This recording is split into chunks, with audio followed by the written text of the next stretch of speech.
Қайырлы күн қазақ елі. Бүгін біз сіздермен ет бизнес арнасының көрермендеріне арнайы Оранбай деген кәсіпкер жігіттің үйіне келе жатырмыз. Орекеңнің қаншама жылқы семіртіп, жылқы бордақылап, қаншама халықты соғыммен қамтамасыз етіп, қысы жазы халыққа ерінбей қызмет етіп, ерен еңбегінің нәтижесімен сіздерге бөлісу үшін сол Оранбай деген азаматтың үйіне келе жатырмыз. Бұл енді қазір қорасындағы ат қорымда жемде тұрған жылқыларын көреміз. Жылқы ұстайтын орнын және де мал соятын убойный цех дейміз ба, убойный пункті бар үйінде. Соны көреміз. Астанадан келіп қаншама кісі соғымын алып кетіп жатыр, жан жақтан келіп соғымын алады. Бұл Орекең қаншама жыл бойы осы кәсіппен айналысып келеді. Жаздай бие сауат, қыс жазы бие сауат, қымыз сатады. Сондай үлкен кәсіпкер, мықты белді, абыройлы азамат. Сол кісінің үйіне келдік. Мінекей қазір өзімен сұхбаттасып, дидарласып кетеміз. Мінекей мынау жылқы сауаттың қалдасы, жаза жылқылар. Мінекей жемдерді үйіп тастаған. Біз қорасына келдік қазір.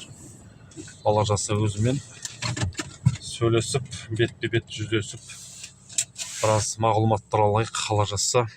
Құрметті көрермендер, мінекей біздің арнамыз, мінекей Оранбай деген кәсіпкер жігіт жылқы семіртеді, жылқы бордақылайды. Сондықтан Орекеңнің өзіне келіп бетпе-бет сұхбаттасу үшін келдік. Мінекей мынау атқорым бордақ ұстайтын қорасы. Қазан жақта убойный мал соятын несі бар, пункті бар. Мына жақтан тағы бие сауат, қысы жазы бие, жылқылар сауат, қымыз сатады. Үлкен кәсіпкер. Сол енді кәсіпкер Орекеңнің өзіне келіп, ассалаумағалейкум Ореке. Сіздің негізбен кәсібіңізбен танысып кетсек, қораңызға кіріп, бәрін көрсек. Ал мінекей қора ішіне кірдік. Мінекей мына жерде тұрғандар Ореке, мынаның бәрі байталдар ғой. Мына тұрған міне бәрі байтал. Мұнда үшке шығады. Мұнда қанша байтал тұр? Неше байтал? Мұнда 12 бас тұр. 12 бас тұр. Сіз бір кіргізгенде қанша кіргізесіз? Мына жағына 20 бас кіргіземін. Бір кіргізгенде 20 бас кіргізесіз, иә? Так, ана жағында бізде биелер тұр. Енді бұлар негізі азайып жатыр. Так, вообще мына өткенде полный болғанда, мен бір видеоны көргенде, мына жақта биелер, мына жақта бір 3-4 бие қалды, иә? Так, енді сіздің беретін қандай жем бересіз? Жемді көре кетсек, мынау таза ешмен, иә? Тартылмаған ба бұл? Тартылмай бере бересіз, иә? Тұзсақ қоясыз, мінекей. Тұзы бар. Шөп, мынау суданка деген шөп қой, иә? Қандай шөп? Қайсысы болады сала береміз, иә. Так, негізі тамақ сіңіру үшін негізгісі бұлар жем ғой. Жем деген толып тұр, төгіліп тұр. Жылқылар қарамайды, тойып тұр. Мына жақта енді мына жақта міне сулары бар. Енді қазір аяз, біздің Ақмола облысы Көкшетау жағы, сондықтан аяз бізде. Бүгін қатты аяз тұр, кешеден бері. Мінекей жылқылардың алдында мына жақта да міне жем толып тұр. Енді бұл сіздегі жылқылар қанша уақытта семіреді, қанша уақытта мысалы бармақ, екі елі ғаз беру үшін қанша тұру керек бұлар жылқылар негізі? Жылқылар 3 ай. 3 айсыз соймаймыз. 3 айдан кейін қорықпай соямыз. Енді мынау Оранбай деген азамат, мен өзім міне ет дүкенін ұстаймын, Айшуақ деген. Бұл кісілердің бұл 3 ай болмай хабарласпайды, 3 ай болмай жылқыларым дайын деп айтпайды. 3 ай болғанда уже бастап сатады. Өйткені смело келген кісілерге гарантия береді. Екі елі қазы, нығыз бармақ гарантия дейді. Соясың айтқанда тұрады. Қазы шықпай қалып, бір қиналған кез болған емес. Енді басқа жерлерде кісілер 3 ай тұр, 5 ай тұр деп өтірік айтады. Барасын соясын шынақ қазы, елі қазы, бүйтіп қалды, сөйтіп қалды, сылтау көп. Енді мына жерде Оранбайда бір сылымды ондай болған емес. 2 ай болды ма, ол әлі толық емес. Ешкімге звондамайды, шақырмайды. Келген кісілер іздеп келгендерге айтады, дайын емес деп. 3 ай толды, уже гарантия 2 елі қазымен. Осы Оранбайдан 5 жыл бойы жұмыс істеп жатырмын. 5 жыл бойы қаншама жылқы алдым. Жылқының бәрінде 2 елі қазы гарантия. Енді және де өтірік айтпайды, байтал десе байтал, бие десе бие, айғыр десе айғыр. Сондықтан мінекей бүгінгі несі. Енді осында сіз жылына қанша бір осылай қыста бір кіргізгенде қанша шөп аласыз? Шөп енді 150 урлон шөп аламыз. 150 урлон шөп біткеннен кейін қоямыз, қоямыз. Бір кіргізгенде 40 бастан кіргіземіз атқорымға. Бір кіргізгенде 40 бас кіргіземіз. 40 басқа қанша ақша кетеді сонда кіргізгенде? Қанша? Енді жаңағы тайларға байланысты, тайлардікі арзандау болады, 250-ден аламыз тайларды. Байталдарыңыз 350-400 мың, 500 мыңға шек алынады. Соған байланысты. Әр малға қарай ақша кетеді. Солайда, иә. Нұран, мынау жылқыны сіз қысы жаз семіртесіз ғой, иә? Жазда да, қыста да. Енді көп клиенттеріңіз қай жақтан болады сізде? Біздің көп клиент партизанка жағының малдары. Партизанканың жағының малдары, сосын кейін қай жерде оптым мал кезгеді, сол жағын ала береді. Жоқ, сізден кісілер қайдан алады, сатып алады? Бізден сатып алатын сол магазиндерге по заказу Астанаға жібереміз. Көбін Астанаға жібересіз ғой? Астанаға кетеді көбі. Көбі Астанаға кетеді, иә. Енді қанша тонна жем аласыз, жем? Енді малға байланысты жем. Жаңағы міне, қазірдің өзінде 40 тонна ешмен алдым. Оның 20 тоннасын жеп қойдық. Енді 20 тоннасы бар. Ол бітсе тағы ала береміз. Малға байланысты ала береміз оны. Иә.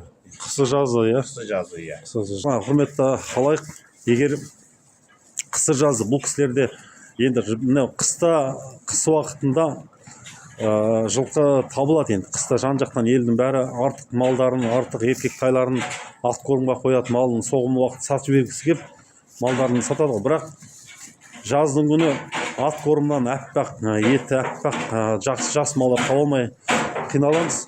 Сол уақыттарда біз осы Оранбайға хабарлассаңыздар, мен осы видеоның астына телефонын қалдырып кетем. Жаз болса да, кез келген уақытта жаңағыдай күмәнданбай, қазір шықпай қалады ау демесіздер, кез келген уақытта телефонына хабарласып, заказ беріп, байтал, той, қызық қуаныш, той, думан, дұға бірдеңеге жылқы керек болса, осы Оранбайға хабарласасыздар. Міне Астанадан 180 шақырым жерде орналасқан Бұланды ауданы Макинск қаласы деген жер, Ақмола облысы бойынша. Содан кез келген уақытта жылқыны осы кісіден ала бересіздер. Бұл кісілер үзілмейді. Қысы жазы 4 мезгіл.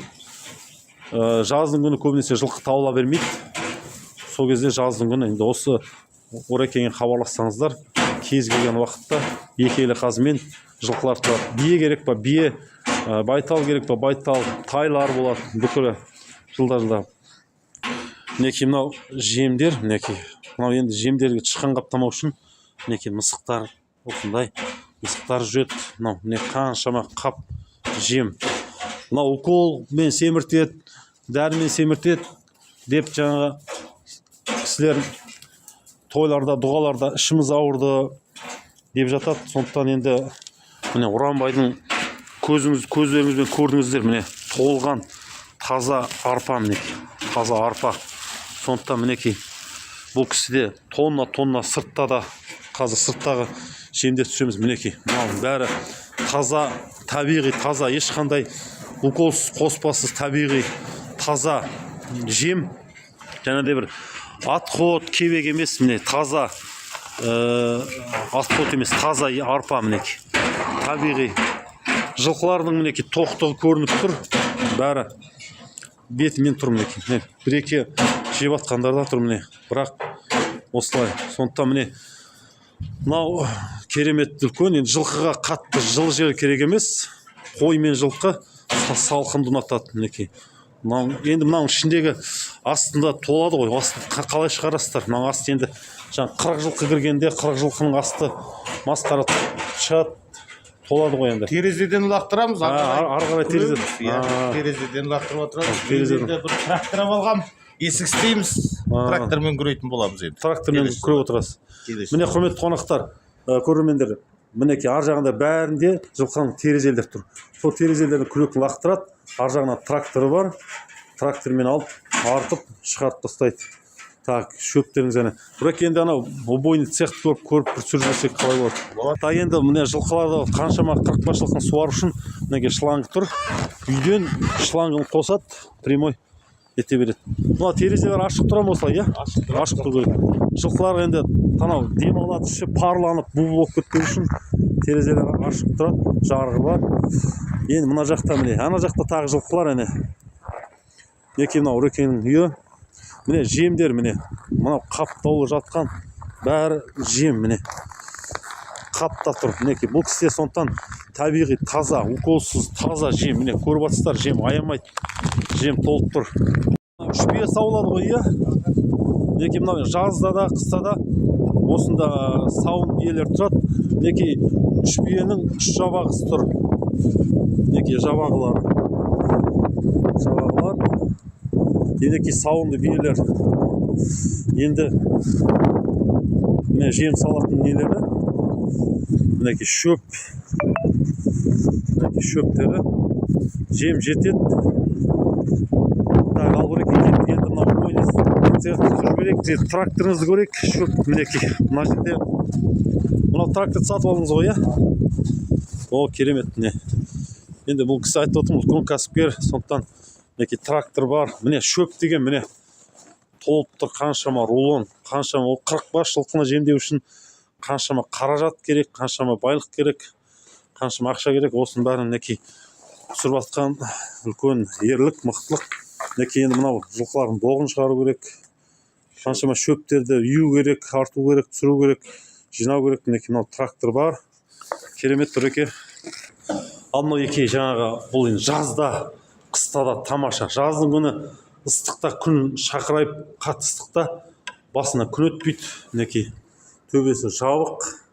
Мінекей трехножка лебедка тұр. Енді қыстың күні де аяз желдің ығы осы жерде. Мінекей терезелері бар, жарық. Мына жерде лебедка дайын тұр. Трехножкасын құрады. Мына жерде мынау қараңыздар, мінекей былай қарай істеп қойған. Мынау қанның бәрі жаңағы шек қарнынан шыққан боқ, жын, қан жынның бәрін осы мынамен сумен шлангымен ағызып отырып жүреді. Айнадай болып шығады. Мінекей Астананың жігіттері осыдан келіп осы кісіден жылқы алғысы келетін себебі мынау далада қазір жел, масқара, аяз періп тұр, қол тоңады, бәрі қиналады. Сол уақытта олар осы жерден Уранбайдан алатын себебі мына жерден келіп сойып алады да өздері. Мына кісілер өздері сойып алатындар болады. Уранын өзі сойып береді. Сол кезде мына жер ық болғасын осы жерге келеді. Астананың месниктері көптеген дүкендер ұстайтын дүкенге ет тасушылар келеді. Мына жерден бұғанбайды. Мына іші әдемі, есік жауық, аяз, қар, боран, жел кірмейді. Мына жерден малдарын сойып алып кетеді. Жазда да ыңғайлы, жазда басына күн өтпейді. Күн қайнаған ыстықтарда мінекей осының ішінде мінекей мына жерден су ағады, суы бар. Мінекей мынаған іліп аспақтап соя береміз. Астына шек қарын түсіретін кезде мынандай пленка, мінекей целлофан, төбесі биік лебедка сиятын. Сол мінекей керемет. Мінекей тағы мынау жаңағы біздің неден кейін не бар екен? Мына убойный цехтан кейін мынандай қора бар екен. Мына жерде де жаңа жылқы қаптап көбейген кезде мына жерге бөліп сыйдырады. Мінекей тоже шөп салатын оттықтары, мінекей жем салатын нелері, ыдыстары. Мынау тамаша міне. Мынаған қанша жылқы сияды бұл жерге?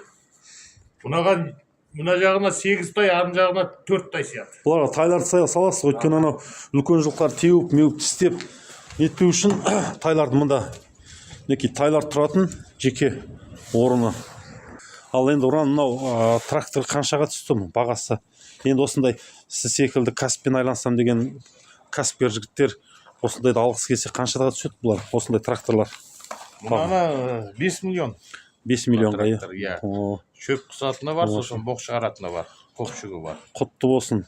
Мінекей біздің Бұландаудан Макин қаласының үлкен кәсіпкер, өзінің үлкен кәсібін дөңгелетіп, мінекей бала шағасын асырап осындай отырған жігіт. Мінекей тракторы құтты болсын, 5 миллион.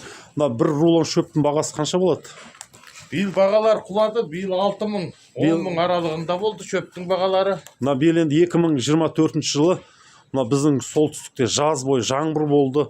шөптің бағасы жаман түсті, иә. Биыл арзан болды. Былтырғылары бұл бағалар 15-тен Иә. 18 мың аралығы болды. 15-18 мың болған.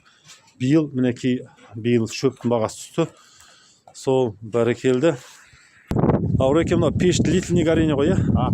Иә, длительный горение бар. Мінекей ауласы осындай, мінекей су үйден барады.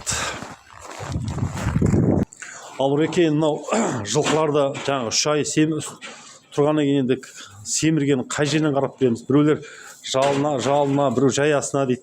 Жалпы қай жерінен қарап білесің, негізі қай жерінен белгі береді қаз бергені? Қаз бергені жылқылардың бие, мысалы бие болса оғашы жылқылар, ұлма майы болады. Ұлма майы талақтайды. Содан кейін шабыған аңдайды, шабынан біледі, ұлма майынан біледі. Ұлма майдары міне, бұларда жел майы. Иә, жел май деп анау, желінің алды. Желінің алдында май салақтайды, иә? Еркек жылқыда мынау ақ та, мынау ақ. Анау ақ па? Иә, ақ. Оның ұлма майы мысалы. Ұлма май, соны салақтайды. Міне мынау тұрған алдында тұрған алдыңғы ұлма май деген емшегінің желінің алды салақтап тұр майы. Соны айтасыз ғой, иә? Негізгі қазы беретін сол ұлмасынан қарайды ғой, ұлма майына. Міне ұлма май деген мінекей мынау желінің алды май кішкене салақтап тұр, көрсеңіздер, әне желінің алды. Сол жер салақтаса, ол қазы береді. Мыналар енді жалпы бұлардың бәрі қазы союға дайын ба? Бәрі дайын, бәрі. Уже 3 ай тұрған малдар, иә?